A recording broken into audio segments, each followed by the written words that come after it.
சும்மா அப்படியே காத்து வாக்கல. ஹலோ எஃப்எம் 106.4 காத்து வாக்குல நிகழ்ச்சியில நான் உங்க ராஜி பேசிட்டு இருக்கேன். தமம் ஆன்சாரி சைக்கிளிஸ்ட் கூட தான் பேசிட்டு இருக்கோம். Guinness record படிச்சவரு.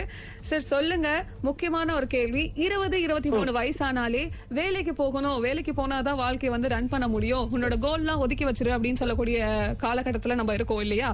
சோ அதை தாண்டி நீங்க எப்படி உங்க கோலை நோக்கி நீங்க ஓடிட்டு இருக்கீங்க, அதை பத்தி சொல்லுங்க. என்னோட கோல் இப்போ பாத்தீங்கன்னா இந்தியாவுக்காக ஓட்டுறதா என்னோட கோல். ஓகே, நான் ஒலிம்பிக்காக ட்ரை பண்ணிக்கிட்டு இருக்கேன். அதுக்கு முன்னாடி இன்னைக்கு யங்ஸ்டர் எல்லாம் எல்லாத்துக்கும் உடஞ்சு போயிடுறாங்க. அவங்கள வெளியில கொண்டு வரணும்ன்றதுக்காகவே நம்ம எல்லா ஊர்லயும் நம்ம டிராவல் பண்ணிக்கிட்டு இருக்கோம்.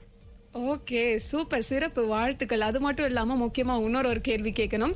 அடுத்ததான் நீங்க போகக்கூடிய டெஸ்டினேஷன் எது, அடுத்த கோல் என்ன, அதை பத்தி சொல்லுங்க. ஷாக் ஆக கூடாது.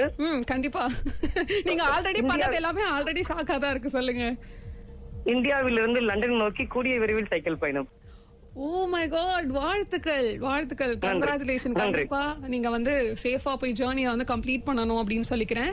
அது மட்டும் இல்லாம வரக்கூடிய யங்ஸ்டர்ஸ்க்கு நீங்க ஒரு வேர்ட்ஸ் உங்ககிட்ட இருந்து சொல்லணும்னா என்ன சொல்லணும்? முடியும் என்றால் முயற்சி செய், இல்லை என்றால் பயிற்சி செய். Okay, super, thank you so much. இவ்வளவு நேரம் உங்க கூட பேசினதுல ரொம்ப சந்தோஷம். அது மட்டும் இல்லாம மக்களே இப்ப நம்ம கூட பேசிட்டு இருக்காங்க இல்லையா, அவங்க கின்னஸ் ரெக்கார்ட் படிச்சிருக்காங்க. காஷ்மீர் டு கன்னியாகுமரி 21 days சைக்கிள்ல போயிருக்காங்க. அது மட்டும் இல்லாம சைக்கிள்ல நிறைய இடத்துக்கு போயிருக்காங்க. வில் பவர் அப்படின்றதுக்கு பெரிய உதாரணமா இவர் இருக்காரு. முயற்சி தான் வாழ்க்கையில. அது மட்டும் இல்லாம என்னோட இலக்கை நோக்கி நான் ஓடிக்கிட்டே இருப்பேன் அப்படின்ற ஒரு மனுஷன் தான் இப்ப நம்ம அவர் கூட பேசிட்டு இருக்கோம். அது மட்டும் இல்லாம அடுத்ததா அவர் லண்டன் போக போறாரு. சோ மக்களே, இதுல இருந்து நம்மளுக்கு நிறைய ஒரு லெசன்ஸ் தான் கண்டிப்பா